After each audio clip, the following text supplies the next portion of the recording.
시청자 여러분 안녕하십니까? 국내외 주요 이슈 전해드리는 모두의 증시 고유림입니다. 첫 번째 뉴스입니다.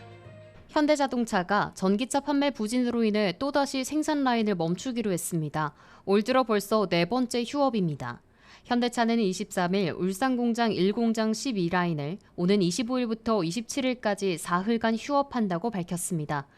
이 라인은 아이오닉5와 코나 일렉트릭 모델이 생산되는 곳으로 휴업 대상은 해당 라인의 모든 기술직 근무자입니다. 현대차는 공식 입장문을 통해 연초부터 현재까지 12라인에서 생산되는 전기차의 판매 부진이 개선되지 않고 있는 것이 현실이라며 불가피하게 생산을 일시 중단하게 됐다고 밝혔습니다. 아이오닉5와 코나 EV는 올해 들어 계속된 부진을 만회하기 위해 국내외에서 다양한 판촉 활동을 전개해왔습니다.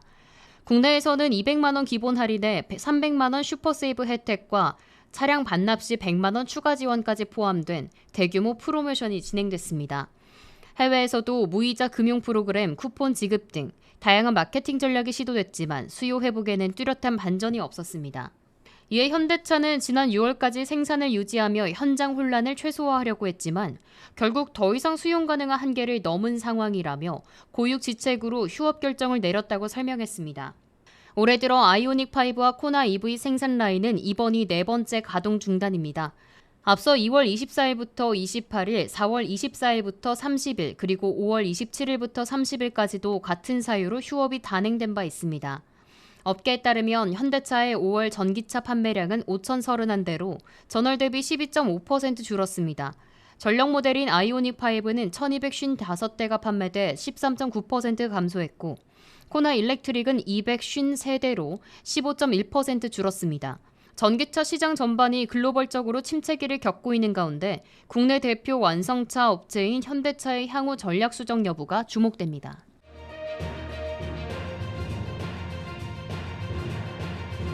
이동통신 유통질서를 규율해온 단통법 폐지가 한 달도 채 남지 않았지만 후속 입법은 사실상 마무리되지 않아 정책 공백 우려가 커지고 있습니다. 주무부처인 방송통신위원회는 현재 위원장이 단독으로 업무를 수행하는 1인 체제에 놓여 있어 주요 안건 의결이 사실상 불가능한 상황입니다. 24일 방통위와 업계에 따르면 단통법 폐지일인 오는 7월 22일까지 시행령 개정과 고시 정비 등 후속 조치가 완료돼야 하지만 이를 위한 의결은 사실상 물 건너간 것으로 전해졌습니다. 방통위는 지난 4월 전기통신사업법 시행령 개정안을 마련했으나 부위원장의 사퇴로 전체 회의 개최가 불가능한 가운데 후속 절차는 진전을 보이지 못하고 있습니다. 개정안은 가입자 주소, 연령, 장애 등을 이유로 동일 조건 가입자 간 지원금을 차별 지급하는 행위를 금지하고 디지털 소외계층의 한시적 우대는 허용하는 등 차별 기준을 명확히 했습니다. 또한 지원금 공시제도 폐지에 따라 단말기 계약서에 구체적인 조건 명시를 의무화했으며 안심거래 인증제도와 고시 4종도 손질 대상에 올랐습니다. 그러나 방통위는 현재 김태교 부위원장이 4월 말 사의를 표명한 이후 이진숙 위원장 1인 체제로 운영되고 있습니다.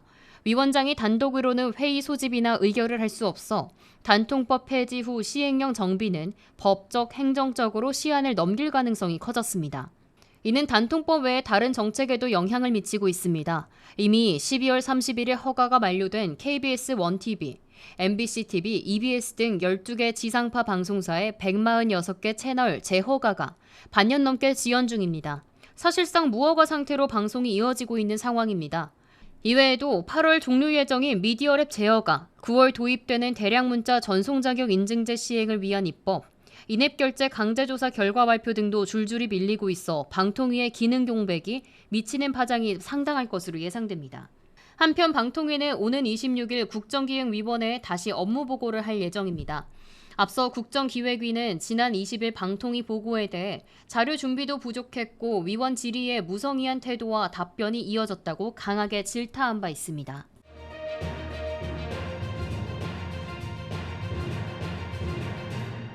인공지능과 원자력이 코스피 3000 시대의 쌍두마차로 부상하며 국내 증시의 시가총액 순위에 급격한 변화가 일어나고 있습니다.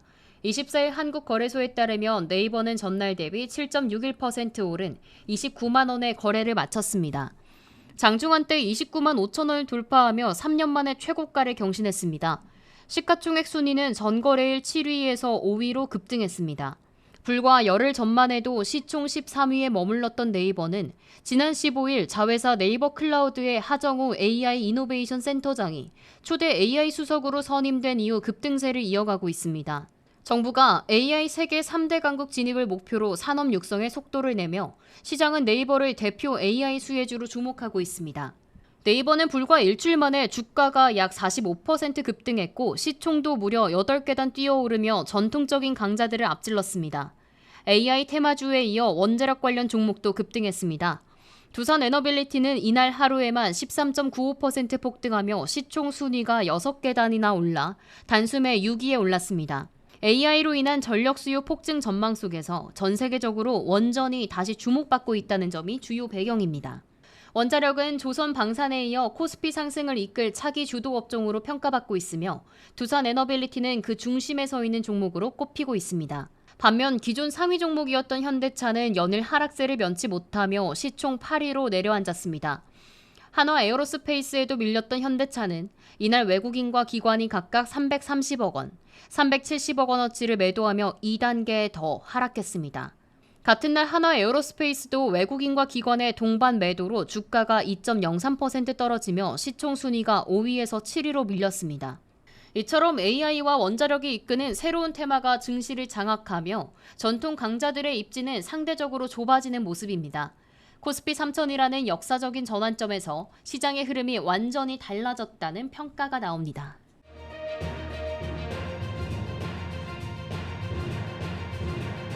SK하이닉스가 반도체 후공정 경쟁력 강화를 위한 시설 확충에 나섭니다. 24일 업계에 따르면 SK하이닉스는 청주 지역에 7번째 패키징 및 테스트 시설을 새로 건설할 계획입니다.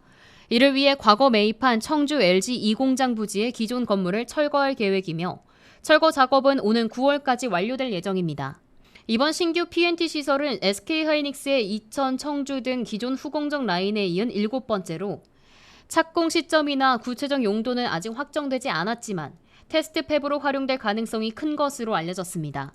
후공정은 전공정을 통해 제작된 웨이퍼에서 개별 칩을 분리하고 이를 실사용 가능한 제품으로 포장해 출하하는 과정입니다.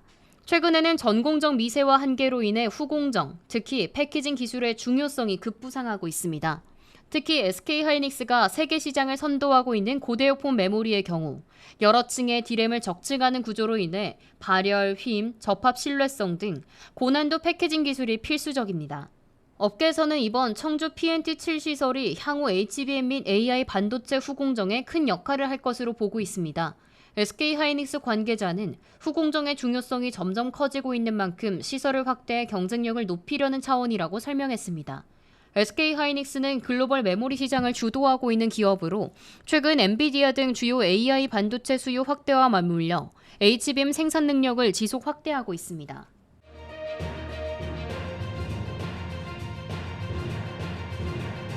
롯데건설이 올해 들어 처음으로 실시한 공모 회사채 수요 예측에서 투자자들로부터 단 한 건의 매수 주문도 받지 못하는 초유의 사태가 벌어졌습니다. 23일 금융투자업계에 따르면 롯데건설은 이날 1,100억 원 규모의 회사채 발행을 목표로 수요 예측을 진행했으나 투자자들의 외면 속에 전량 미매각됐습니다.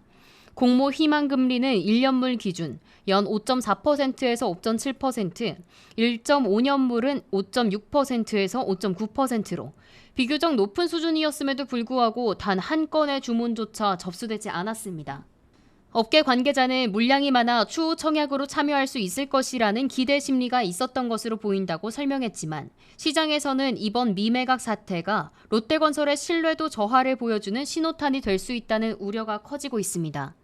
실제로 같은 달 20일 진행된 HDC 현대산업개발의 회사채 수요 예측에서는 모집액 1,200억 원 대비 2,320억 원의 자금이 몰리며 흥행에 성공한 바 있어 이번 롯데건설의 미매각 사태는 더 큰 충격으로 받아들여지고 있습니다. 롯데건설은 비교적 짧은 만기와 고금리를 제시하며 투자자 유치를 시도했지만 시장 반응은 냉담했습니다.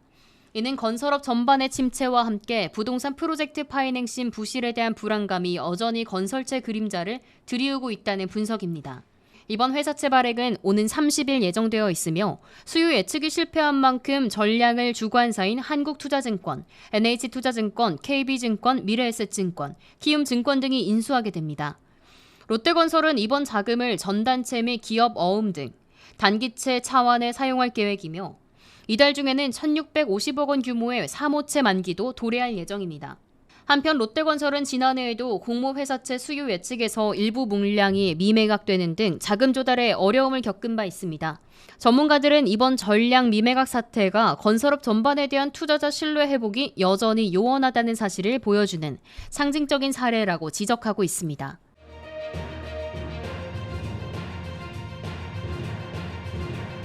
한때 국민주라는 영예를 안았지만 장기간의 주가 부진으로 개미 무덤이라는 오명까지 썼던 카카오가 최근 급등세를 보이며 화려하게 부활하고 있습니다.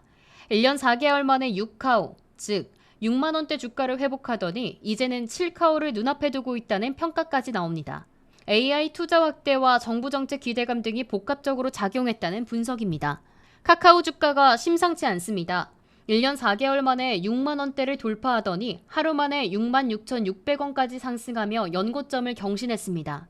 지난 1월 3만 7천 원대에서 거래되던 주가는 반년 만에 무려 60% 넘게 뛰었고 지난해 11월 최저점과 비교하면 거의 2배 수준입니다. 주가 급등에 따라 장기간 주가 침체로 침묵하던 개미 투자자들의 관심도 다시금 뜨거워지고 있습니다. 과거 한때는 개인 주주수만 185만 명이 넘기며 국민주로 불렸던 카카오는 팬데믹 이후 고점 대비 80% 가까이 주가가 하락하며 실망 매물이 쏟아졌고 개미 무담이라는 비판까지 받았습니다. 창업자인 김범수 센터장이 자본시장법 위반 혐의로 재판에 넘겨진 것도 주가 하락에 불을 지폈습니다. 하지만 최근 카카오는 정부의 인공지능 산업 육성 정책과 맞물려 다시 기대주로 급부상하고 있습니다. 지난 13일 카카오는 경기도 남양주에 6천억 원을 투입해 AI 전용 데이터 센터를 설립하겠다고 발표했으며 연내 오픈 AI와 협업해 한국형 슈퍼 AI 에이전트를 선보이겠다는 계획도 밝혔습니다. 여기에 정부는 오는 2030년까지 AI 예산 16조 원 이상을 투입하겠다고 밝히며 민간 투자와 연계된 성장 기대감도 커지고 있습니다. 시장에서는 네이버와 함께 카카오를 AI 대장주로 분류하며 긍정적인 반응을 내놓고 있습니다. 증권가에서도 호평이 이어집니다. 다올투자증권은 카카오가 광고, 검색, AI 협업 등 다방면에서 매출 확대 모멘텀이 크다고 분석했고 KB증권은 카카오톡을 비롯한 일상 밀착형 플랫폼 생태계가 AI와 결합할 경우 폭발적인 성장을 기대할 수 있다고 평가했습니다. 개미들의 눈물을 닦아줄 7카오, 나아가 10만 카오로의 여정이 현실이 될 수 있을지 시장에 이목이 집중되고 있습니다.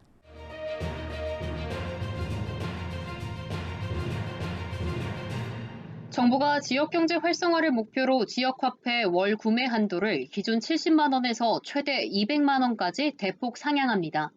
올해 29조 원 규모로 편성된 지역화폐 발행 예산과 맞물려 단기간 내 소비 진작을 유도하려는 의도로 해석되지만 물가 자극 우려도 제기되고 있습니다.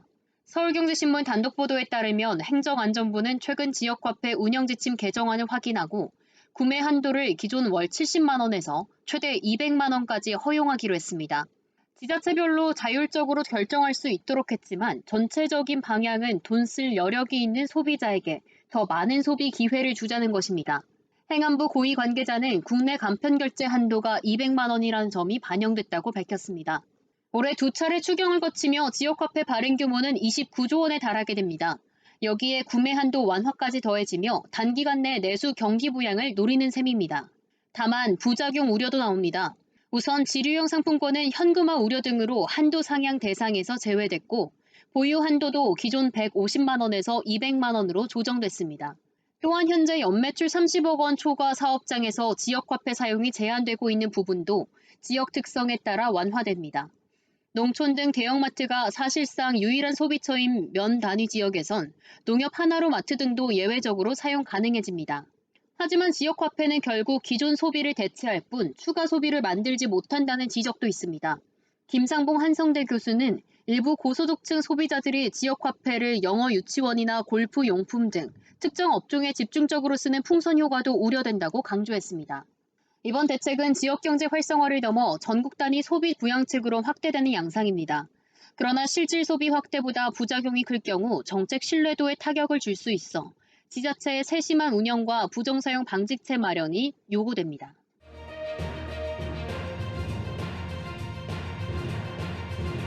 삼성전자가 다음 달 9일 미국 뉴욕 브루클린에서 신제품 공개 행사 갤럭시 언팩 2025를 개최합니다.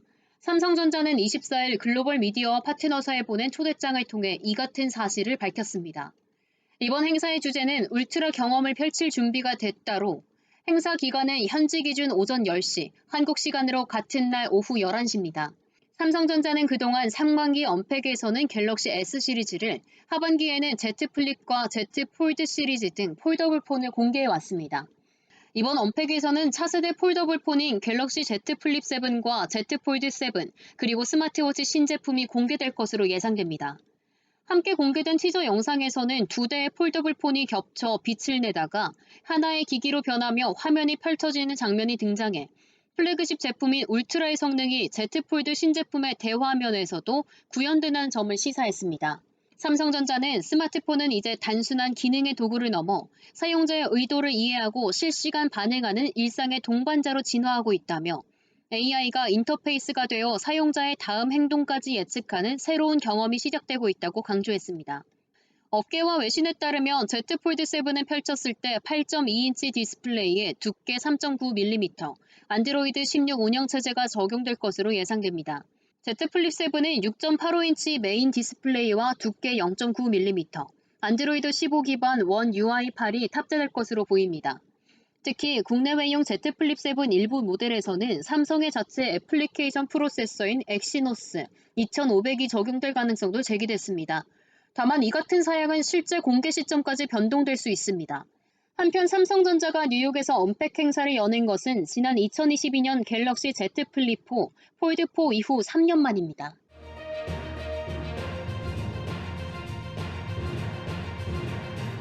HLB 테라퓨틱스는 미국 자회사 리젠트리가 개발 중인 신경 영양성 각막염 치료제 RGN-259가 유럽 임상 3상에서 통계적 유의성을 확보하지 못했다고 24일 밝혔습니다. 회사 측에 따르면 리젠트리는 최근 유럽 임상시험 수탁기관으로부터 임상 3상의 톱라인 결과를 전달받았습니다. 하지만 1차 평가지표인 투약 4주 후 완치율에서 RGN-259 투약군과 위약군 간 유의미한 차이를 확인하지 못한 것으로 나타났습니다. HLB 테라퓨틱스 관계자는 투약군에서 다수의 완치 환자가 관찰되는 등 약물의 효과는 명확히 나타났지만 위약군에서 예상을 뛰어넘는 플라시보 효과가 확인되며 통계적 유의성이 확보되지 못했다고 설명했습니다. 이에 따라 리젠트리는 CRO로부터 전달받은 전체 톱라인 결과와 2차 평가 변수 데이터에 대한 정밀 분석 작업에 착수할 계획입니다. 회사는 이번 유럽 임상 결과와 관계없이 현재 미국에서 진행 중인 임상 3상은 계획대로 순항하고 있다고 말했습니다. 미국 임상은 올해 말 완료를 목표로 환자 모집이 순조롭게 이뤄지고 있으며 이를 통해 글로벌 제약사와의 협상 역시 계속 진행 중이라는 입장입니다. 안기용 HLB 테라퓨틱스 대표는 전체 데이터에 대한 면밀한 분석을 통해 이번 결과의 원인을 규명하겠다며 향후 임상 전략을 빠르게 재정비하고 특히 미국 임상에 모든 역량을 집중해 성공적인 결과를 도출하겠다고 강조했습니다.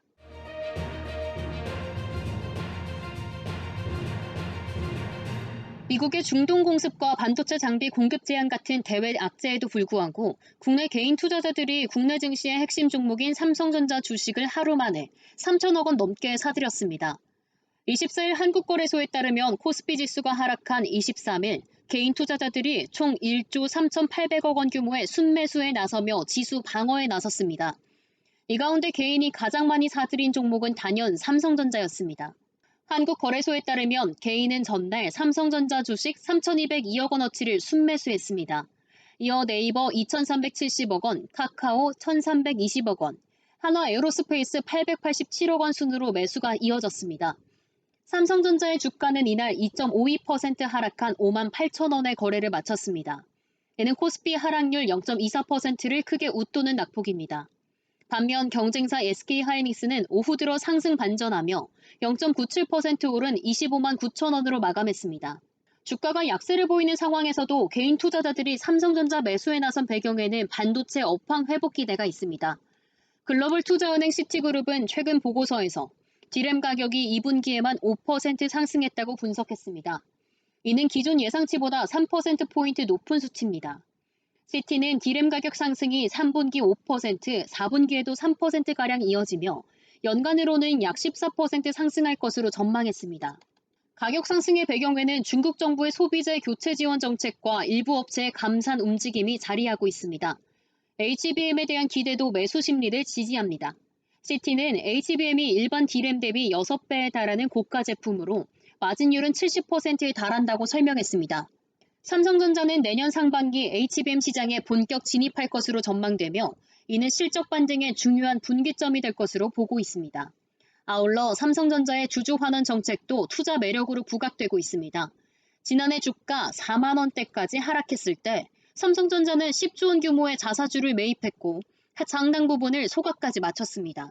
시장에서 이르면 조만간 삼성전자가 밸류어 플랜을 공시할 수 있다는 관측도 나오고 있습니다. 향후 반도체 업황 회복과 함께 주가 반등이 이뤄질 수 있을지 주목됩니다.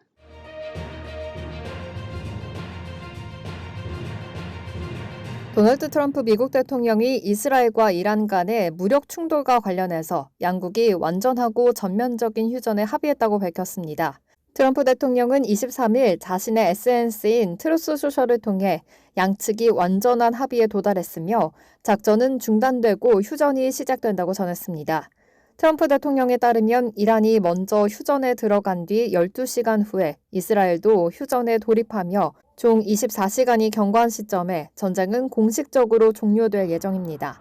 그는 각 휴전 시간 동안 양측은 평화적이고 상호 존중하는 태도를 유지할 것이라며 모든 것이 순조롭게 진행된다면 세계는 12일간의 이어진 전쟁이 종료되는 장면을 보게 될 것이라고 강조했습니다. 이번 전쟁은 지난 12일 이스라엘이 이란의 핵시설과 군사시설을 전격 공습하며 시작됐습니다. 이후 미군도 21일 이란의 핵시설 3곳을 벙커버스터로 타격했고 이란은 23일 카타르 주둔 미군 기지에 탄도미사일을 보복하면서 긴장 수위가 최고도에 달했습니다. 하지만 이란이 보복 이전 미국과 카타르의 공격 계획을 사전에 통보하고 공격 대상을 제한하는 등 절제된 대응을 보이면서 전면전 확산은 피할 수 있었습니다. 이번 휴전 합의가 이란과 이스라엘 간의 긴장을 완화시키고 지역의 안정을 도모하는 계기가 될지 여부는 앞으로의 상황을 지켜봐야 할 부분입니다.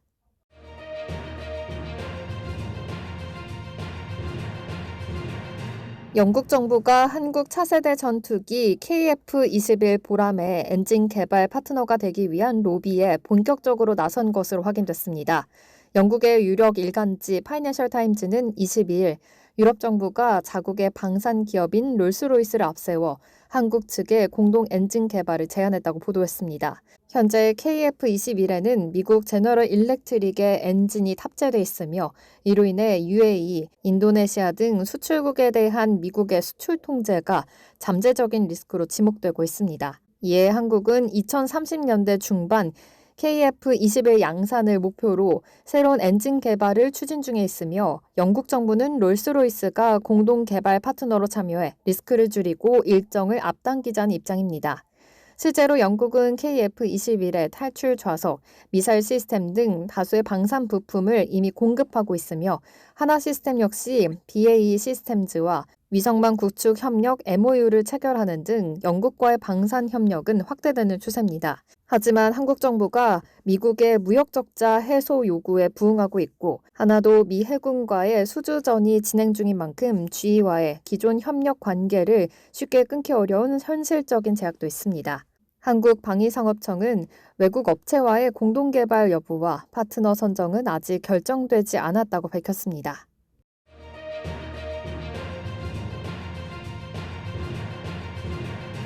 일론 머스크가 이끄는 전기차 기업 테슬라가 미국 텍사스 오스틴에서 제한적으로 시작한 무인 로보택시 서비스에서 각종 주행 문제점이 드러났습니다. 23일 블룸버그 통신에 따르면 테슬라는 약 10대의 모델 Y 차량을 투입해 SNS 인플루언서 등을 대상으로 로보택시 시범 서비스를 시작했으며 일부 이용자들이 차량의 문제 상황을 직접 촬영해 소셜미디어에 공유했습니다. 한 탑승자는 차량이 교차로 좌회전 차선에서 진입을 망설이다가 급히 직진 차선으로 꺾으면서 반대 차선까지 침범하는 영상을 공개했습니다. 다행히 대기 차량이 없어 사고는 발생하지 않았지만 자율주행 판단에 심각한 오류가 있었던 것으로 보입니다. 또 다른 영상에서는 차량이 시속 30마일 제한 구간에서 35마일까지 속도를 높이며 과속하는 장면도 포착됐습니다. 일부 탁승장은 차량이 도로 한가운데 정차하는 바람에 원격 조정 직원과 통화를 해야 했고, 그럼에도 차량이 제 위치에 제대로 정차하지 않는 모습을 보이기도 했습니다.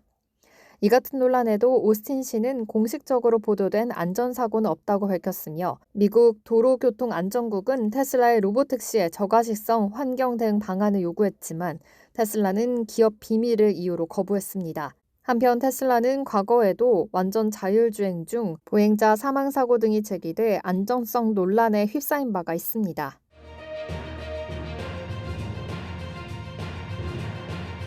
도널드 트럼프 미국 대통령은 23일 자신이 주장한 이란 핵시설 공격에 대해서 완전히 파괴됐고 모두가 그것을 안다고 언급하며 강한 어조로 언론 보도에 반박했습니다. 트럼프 대통령은 이날 자신의 SNS인 트루스 소셜에 글을 올리면서 미군의 이란 핵시설 타격에 대한 일부 언론의 보도를 가짜 뉴스라고 비판했습니다. 트럼프 대통령의 SNS 글이 올라온 시점은 바로 이란이 카타르와 이라크 내 미군 기지를 겨냥해 미사일을 발사한 직후였습니다. 21일 미국은 이란의 핵시설 3곳을 공습하며 타격을 입혔고, 이에 대해 보복으로 이란은 미사일을 발사했다고 보도했습니다.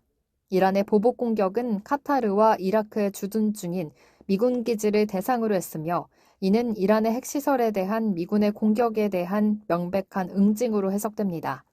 트럼프 대통령은 미군의 군사적인 개입과 관련해 언론 보도에 불만을 품고 있으며, 일부 언론인들이 사실을 왜곡하거나 축소 보도한다고 주장하며 그들의 보도를 신뢰하지 말 것이라고 촉구했습니다. 트럼프 대통령은 이 같은 주장에 대해 이란과의 충돌에서 미국의 군사적인 우위를 강조하고 있는 것으로 보입니다. 트럼프 대통령의 SNS 글은 이러한 상황에서 정치적 메시지를 전달하는 중요한 수단으로 작용하고 있으며, 미국 내 정치적 입지 강화와 동시에 언론과의 갈등을 부각시키려는 의도가 엿보입니다.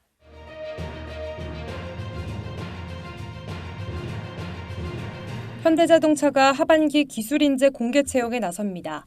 전동화와 배터리 중심의 산업 전환 흐름에 발맞춰 다양한 전문 인력을 모집한다는 계획인데요. 특히 정년 보장과 높은 처우로 꿈의 직장으로 불리는 생산직 부문도 포함돼 취업 준비생들의 관심이 집중되고 있습니다. 현대자동차는 오는 6월 24일부터 30일까지 일주일간 하반기 기술인재 채용을 위한 서류 접수를 진행한다고 밝혔습니다. 이번 채용은 자동차 생산 부문을 비롯해 연구개발 기술 인력과 배터리 기술 인력 등 총 3개 부문에서 이뤄집니다. 지원 자격은 고등학교 졸업 이상이면 누구나 가능하며 연령이나 성별에 대한 제한은 없습니다. 세부 자격 요건과 직무 요강은 현대차 채용 홈페이지를 통해 확인할 수 있습니다. 채용 절차는 7월 중 서류 심사 결과 발표를 시작으로 7월 말 인적성 검사, 8월 1차 면접, 9월 최종 면접 및 신체 검사를 거쳐 10월에서 11월 사이에 최종 합격자가 발표될 예정입니다. 합격자는 분야별로 배치 시기가 상이한데요. 자동차 생산직은 11월과 12월 두 차례에 걸쳐 국내 생산 공장에 배치되며, R&D 기술 인력과 배터리 기술 인력은 각각 남양연구소와 의왕연구소에 11월 중 배치됩니다. 현대자동차의 생산직은 안정적인 정규직 채용 구조와 높은 연봉 수준으로 취업준비생 사이에서는 이른바 킹산직으로 불립니다. 실제로 지난해 기준 현대차 신입사원의 초봉은 성과급을 포함해 최대 9천만 원에 달했으며 전체 임직원 평균 연봉도 1억 2,400만 원을 기록한 바 있습니다. 2023년 상반기 채용 당시에는 약 2만 명의 지원자가 한꺼번에 몰리며 홈페이지 접속이 일시 마비되는 해프닝도 있었습니다. 이번 하반기 채용 역시 상당한 경쟁률이 예상되는데요. 현대차는 이번 채용과 관련해 전동화 등 미래 산업 트렌드에 대응하기 위한 핵심 기술 인재 확보 차원이며 공정하고 투명한 절차 아래 진행될 예정이라고 밝혔습니다. 자동차 산업이 전기차와 배터리 중심으로 빠르게 재편되는 가운데 현대차의 이번 기술 인재 채용은 단순한 인력 충원 이상의 의미를 갖습니다. 동시에 높은 처우와 안정성을 갖춘 현대차 생산직 채용이라는 점에서 취업 시장에 뜨거운 관심을 받을 것으로 보입니다.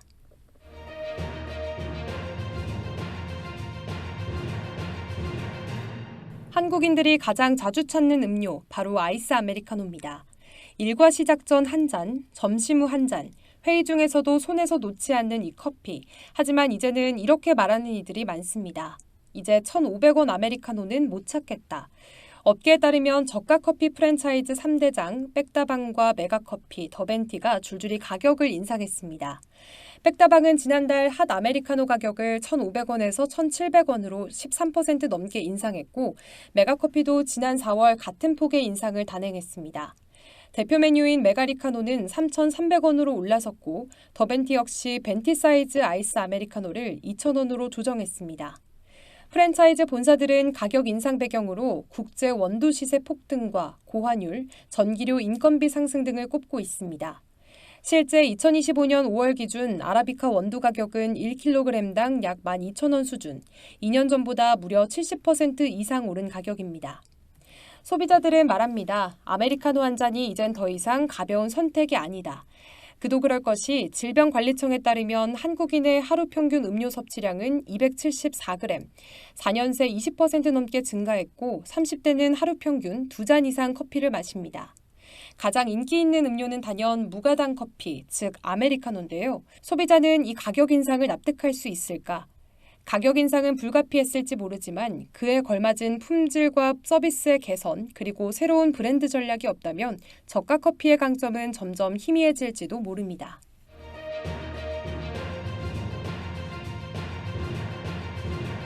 한때 자전거 천국으로 불렸던 중국이 이제는 세계 최고의 전기차 강국으로 자리매김했습니다. 영국 BBC는 22일 중국의 전기차 산업이 경쟁국보다 최소 10년 이상 앞서 있다고 보도했습니다. 자동차 분석가 마이클 던은 배터리 기술, 충전 인프라, 소비자 수요를 종합적으로 고려했을 때 중국은 그야말로 전기차 천국이라고 평가했습니다. 중국 전기차 시장의 대표 주자는 단연 비아디입니다. 비아디는 올해 초 미국 테슬라를 제치고 전 세계 전기차 판매 1위를 기록했으며 최근에는 영국 내 판매량이 600% 이상 급증하며 유럽 시장 공략에도 본격적으로 나서고 있습니다. 이 같은 비약적인 성장은 2007년 중국 통상과학부 장관이었던 완광의 전략적인 결단에 비롯됐습니다. 그는 화석 연료차로는 선진국을 따라잡을 수 없다고 판단하고 곧바로 전기차 산업의 국가 차원의 드라이브를 걸었습니다. 정부는 전기차 개발을 촉진하기 위해 보조금과 세금 감면, 충전소 인프라 확대 등 강력한 지원을 아끼지 않았습니다. 그 결과 2024년 기준 중국 내 신차 판매 절반 이상이 전기차일 정도로 시장이 급성장했습니다. 중국 소비자들은 나는 가난하기 때문에 전기차를 탄다고 말합니다. 이는 전기차 유지비가 휘발유차보다 최대 4분의 1 수준으로 낮기 때문입니다. 중국은 충전소 수, 배터리 공급망, 차량 가격 경쟁력 등 전기차 생태계 전반에서 세계 최고 수준의 인프라를 구축하고 있습니다. 반면 서방 국가들에서는 여전히 전기차가 사치품으로 여겨지며 휘발유차보다 비싼 경우가 많습니다. 이와 같은 점에서 BBC는 중국이야말로 진정한 전기차 천국이라고 보도했습니다. 그러나 중국 전기차의 글로벌 확장에는 정치적 리스크도 존재합니다. 영국 MI6 전 국장 리처드 디어러브 경은 중국 전기차는 베이징이 통제할 수 있는 바퀴 달린 컴퓨터라고 경고하며 감시 및 개인정보 유출 가능성을 제기했습니다. 이에 대해 비아디의 스텔라리 부사장은 경기에서 진 쪽은 늘 핑계를 찾게 된다며 비아디는 데이터 보안에 철저히 대응하고 있으며 각국의 통신망을 통해 현지화된 보안 체계를 구축 중이라고 반박했습니다. 그러나 BBC는 이 같은 보안 우려는 중국이 전체주의 체제를 유지하는 한 서방 사회에서 쉽사리 가라앉지 않을 것이며 중국 전기차 브랜드들이 글로벌 시장에서 극복해야 할 가장 큰 과제라고 지적했습니다.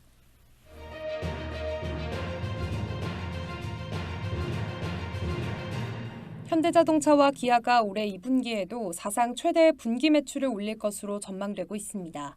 그러나 영업이익은 전년 대비 줄어들 것으로 예상되면서 수익성 측면에서는 다소 후퇴한 양상을 보일 것으로 보입니다. 23일 금융정보업체 FN가이드에 따르면 현대차와 기아의 2025년 2분기 연결 기준 합산 매출은 약 75조 4,807억 원으로 집계되고 있습니다. 이는 전년 동기 대비 4% 증가한 수치인데요. 이 가운데 현대차는 약 46조 3,977억 원, 기아는 약 29조 830억 원의 매출을 올릴 것으로 예측되고 있습니다. 반면 양사의 합산 영업이익은 6조 8,635억 원 수준으로 전년 대비 13.3% 감소할 것으로 전망되고 있습니다. 완성차 판매가 늘었음에도 불구하고 미국발 고율 관세, 중동발 유가 상승, 환율 불안과 물류비 증가 등 복합적인 대외 리스크들이 수익성에 부담을 주고 있는 상황입니다. 이번 매출 확대 주요 요인 중 하나로는 하이브리드 모델의 선전이 꼽히고 있습니다. 현대차는 미국 시장에서 엘란트라 N, 투싼, 팰리세이드 등이 두 자릿수 판매 증가를 기록하며 하이브리드 판매를 견인했고, 기아 역시 카니발 하이브리드, 텔루라이드, 스포티지 등이 호조를 보이며 성장세를 이어가고 있습니다. 다만 전기차 부문에서는 부진이 나타나고 있습니다.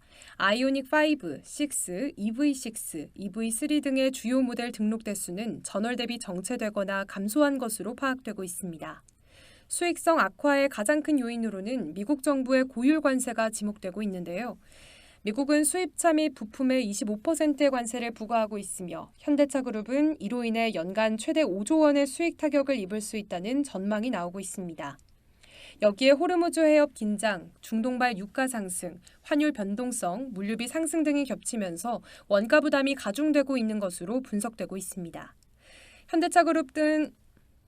현대차그룹은 하반기 실적 반등을 위해 신차 공세 및 현지 생산 확대 전략에 주력하고 있습니다.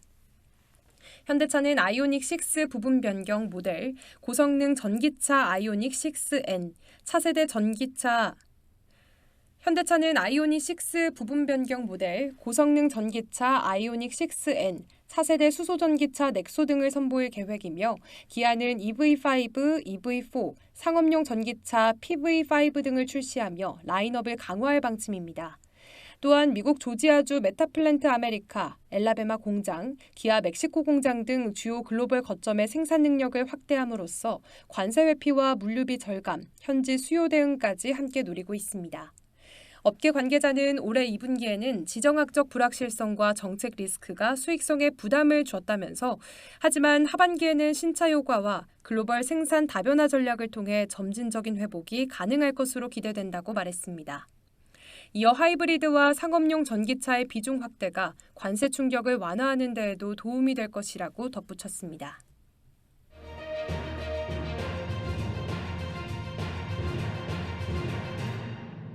미국의 이란 핵시설 공격에 따른 중동 긴장 고조로 비트코인이 10만 달러 선을 한때 내주었으나 23일 회복세를 보이면서 10만 3,213달러에 거래됐습니다.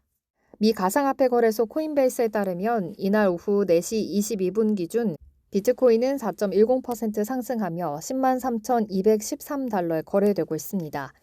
비트코인은 지난 21일 이란 핵시설에 대한 미군의 공격 이후 중동의 긴장 고조로 약 한 달 반 만에 10만 달러 선이 붕괴되면서 9만 8천 달러대까지 하락했습니다. 하지만 그 이후 가격은 서서히 반등하여 다시 10만 달러 선을 회복하고 현재 10만 4천 달러까지 올라선 상황입니다. 이란이 카타르 내 미군 기지에 대해서 보복 공격을 가했다는 소식으로 10만 달러 선 위에 다시 위협을 받았으나 그 영향은 제한적이었고 비트코인은 반등에 성공했습니다. 한편 이날 이더리움은 5.82% 상승한 2,314달러에 거래됐고 리플은 5.15% 오른 2.06달러를 기록했습니다. 솔라나와 도지코인도 각각 8%, 6% 상승하며 가상화폐 전반이 반등했습니다. 코인 전문 매체 코인텔레그래프에 따르면 비트코인 가격이 중동 분쟁이 곧 끝날 것이라는 낙관론 속에서 추가 하락은 피한 것으로 분석하고 있으며 단기 보유자들의 평균 매입가인 9만 8천 달러 부근에서 매수가가 유입되면서 반등이 시작됐다고 전했습니다. 금융시장 분석 플랫폼 더 코베이시 레터는 세계는 3차 대전 직전이 아니며 시장은 여전히 단기 분쟁을 예상하고 있다고 분석했습니다.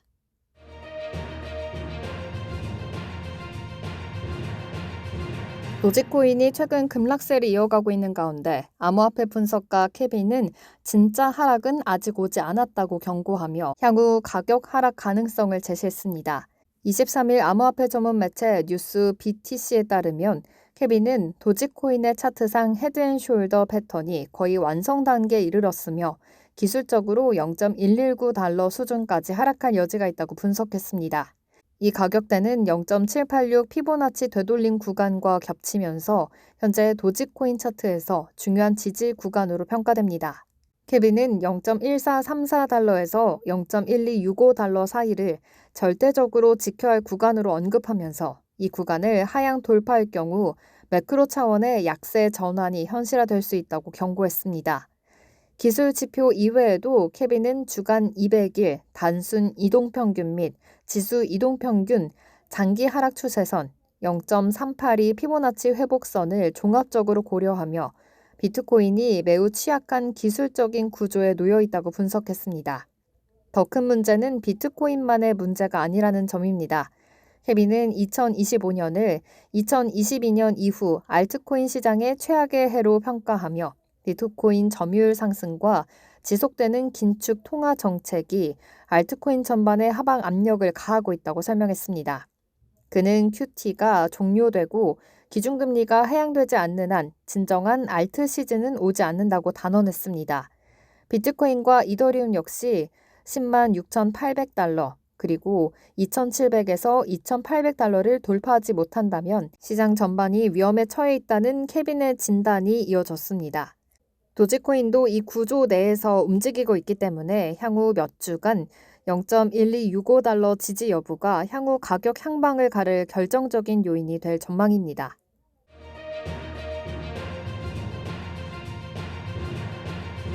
미국 연방준비제도의 대표적인 매파 인사인 미셸 보먼 연준 부의장이 이르면 7월 기준금리 인하를 지지할 수 있다고 밝혔습니다. 그동안 긴축 강경론을 고수하던 보먼 부의장의 입장 변화에는 시장에 큰 파장을 일으켰습니다. 보먼 부의장은 23일 체코 프라하에서 열린 컨퍼런스 연설에서 인플레이션이 억제된 상태가 지속된다면 7월 FOMC에서 금리 인하를 지지할 수 있다고 말했습니다. 이는 그녀의 매파 이미지와 정면 배치되는 입장으로 받아들여지고 있습니다. 보먼은 미국 경제에 대해서 성장세가 다소 둔화했으나 여전히 회복력을 유지하고 있다고 진단하면서 관세로 인한 물가 상승은 일시적일 것이라고 평가했습니다. 트럼프 행정부의 관세 정책은 작고 일회성 물가 상승만을 일으킬 것으로 예상했습니다. 그는 무역 협상에 따라 궁극적으로 현재보다 낮은 관세율로 기결될 것으로 예상하는데 이는 금융시장에서 나타나는 낙관론의 재개와 일치한다며 나아가 올해 인플레이션에 대한 영향을 보게 되더라도 미 경제에 증가된 여력이 그 영향을 작고 일회성으로 제한할 것이다 라고 예상한다고 말했습니다. 같은 날 크리스토퍼 월러 연준 이사도 7월 금리 인하 논의를 지지한다고 밝혔습니다. 그는 지표가 양호한 만큼 고용 붕괴까지 기다릴 필요는 없다고 강조했습니다. 이 같은 발언에 미국 국채 수익률은 급락했고 시장은 7월 또는 9월 금리 인하 기대를 본격 반영하기 시작했습니다. 시카고 선물거래소 패드워치에 따르면 7월 금리 동결 확률은 77%로 줄었고 9월까지 현 금리 유지 가능성도 크게 낮아졌습니다.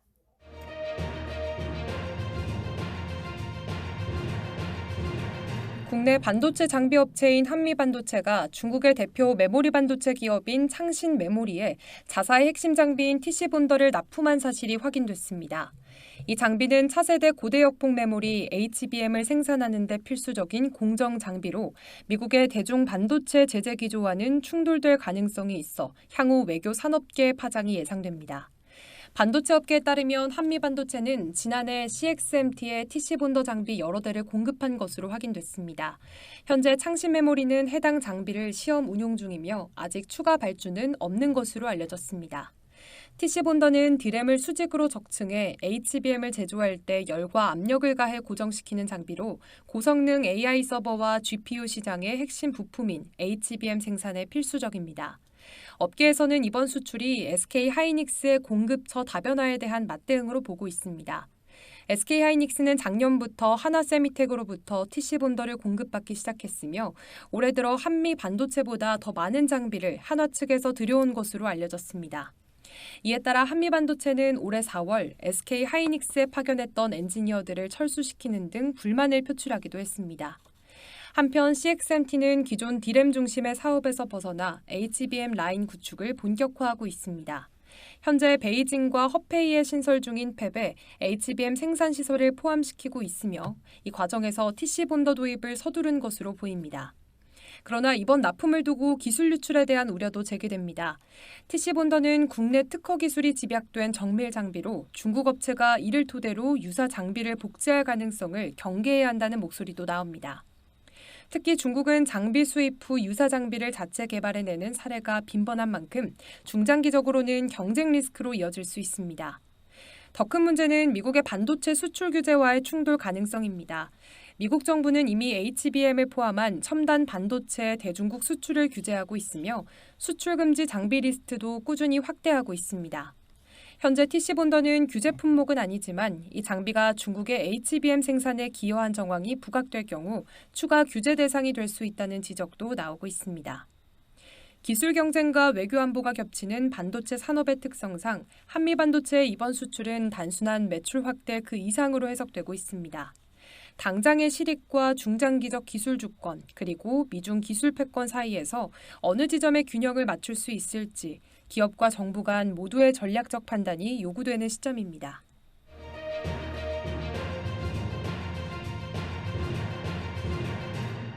정부가 5천만 원 이하 연체 채권에 대해 원금 최대 80%를 감면하거나 탕감하는 조정 방안을 내놓으면서 사회적으로 다양한 반응이 나오고 있습니다.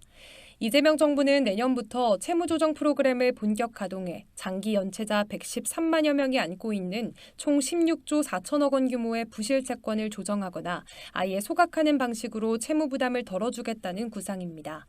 특히 중위소득 60% 이하의 소상공인은 새출발 기금을 통해 연체 원금의 최대 90%까지 감면받을 수 있다는 전망인데요.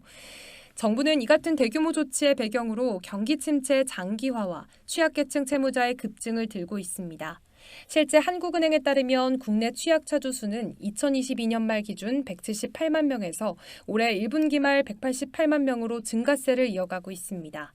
이들 취약차주는 보통 다중채무자이면서 소득이나 신용 수준이 낮은 계층을 의미합니다. 그중에서도 자영업자 취약차주의 비중이 빠르게 늘고 있는 것으로 나타났습니다. 지난해 말 기준 자영업자 취약차주는 42만 7천 명으로 불과 1년 만에 약 3만 1,000명 증가했고 이들의 은행 대출 연체율은 11.16%로 같은 기간 2.26%포인트나 급등한 상황입니다. 하지만 이 같은 조건부 탕감 방안을 두고 사회적인 논란도 적지 않습니다. 가장 큰 쟁점은 성실 상환자와의 형평성 문제입니다. 온라인 커뮤니티와 SNS 등에는 빚을 갚은 사람이 손해를 보는 구조, 세금으로 빚을 떠안는 것 아니냐는 등의 비판이 잇따랐고 상환자 소외와 도덕적 해이를 지적하는 목소리도 높아지고 있습니다. 정부는 이 같은 우려에 대해 엄격한 대상 선별과 사전 조건을 제시하며 진화에 나섰습니다. 금융위원회 관계자는 이번 프로그램은 파산에 준할 정도로 상환 능력을 상실한 장기 연체자를 대상으로만 적용할 계획이라며 사회 통합과 재기를 위한 최소한의 안전장치로 이해해달라고 밝혔습니다. 아울러 도덕적 해이를 방지하기 위한 다양한 보완 장치도 함께 운영할 방침이라고 강조했습니다. 이번 조치는 사실상 채무자 구제 정책과 사회적 형평성 간 균형을 둘러싼 본격적인 논쟁을 예고하고 있습니다. 실제 적용이 시작될 내년부터는 실효성과 사회적 수용성에 대한 논의가 더욱 뜨거워질 것으로 보입니다.